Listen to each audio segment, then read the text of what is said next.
Hey, wonderful evening everyone. Para mag-cooking soya tayo. Ito yung aming lunch kanina. Gumawa nga pala ako ng tortang talong na may palaman na tulo. Akalain mo yung isip ko yun. Kasi nga nagsasawa na ako sa luto ng tortang ito. So, ayan na ang ginawa ko. Sundan nyo na lang kung paano ko ginawa, guys. Makakatamad kaya mag-explain. Tapos tingnan nyo, ako na nga nag-video ko pa niluluto. Ako pa yung acting, diba? Ayan nga, ginisa ko nga yung kamatis, tsaka sibuyas, tsaka sa bawang, sa tofu. Tapos, sinasama ko na yun. Ginisa ko na rin, then, tsaka ko siya iibabaw mamaya sa eggplant na inihaw natin kanina. Inihaw ko yun na friendly. Pero para siyang sizzling, di ba?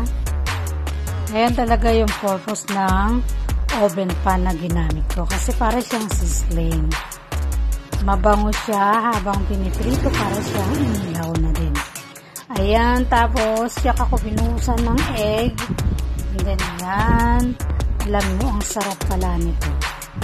Ayan, matatapos na po yan. After niyan, ayan, ginarnish ko lang siya ng hawyo.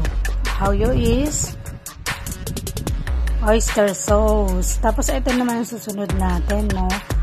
Ang kuchay, kasi may natira pang tofu. Nalo ko na rin sa egg, tsaka sa kuchay. Gagawin naman natin siyang omelette. Habang inasinan ko na kanina yung isda, isinet sa side ko. And then, ayan, piniprito ko na ngayon itong omelette natin. Ayan, tapos na. Ang next naman is piprito na natin yung ating isda. Ayan.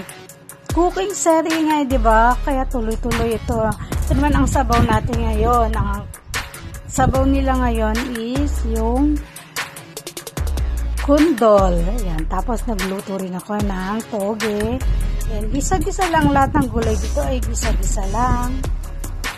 Ang tawag naman sa gulay na yan is kong singkay.